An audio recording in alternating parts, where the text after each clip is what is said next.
যখন যে সরকার ক্ষমতায় থেকেছে দণ্ডপ্রাপ্ত আসামিদের মুক্ত করেছে। রাষ্ট্রপতির ক্ষমা প্রদর্শনের ব্যাপারে আমরা বলেছি যে গত ৫৪ বছর ধরে রাষ্ট্রপতি যেভাবে দণ্ডপ্রাপ্ত আসামিদের মৌকুব করেছে এটা যথার্থ হয় না।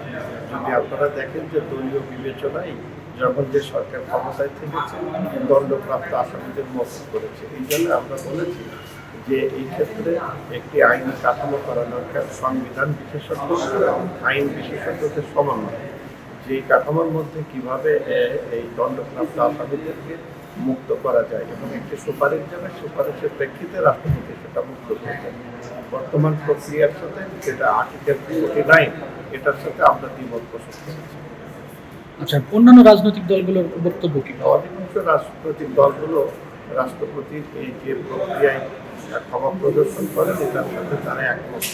অর্থাৎ রাষ্ট্রপতি ক্ষমা প্রদর্শনের ব্যাপারে আমরা সকল রাজনৈতিক দলই একমত হয়েছি যে একটি আইনি প্রক্রিয়ার মধ্য দিয়ে বা একটি কমিশন গঠন করা, সেই কমিশনের মধ্য দিয়ে যে প্রস্তাব যাবে সেই প্রস্তাব অনুযায়ী রাষ্ট্রপতি অনুমোদন।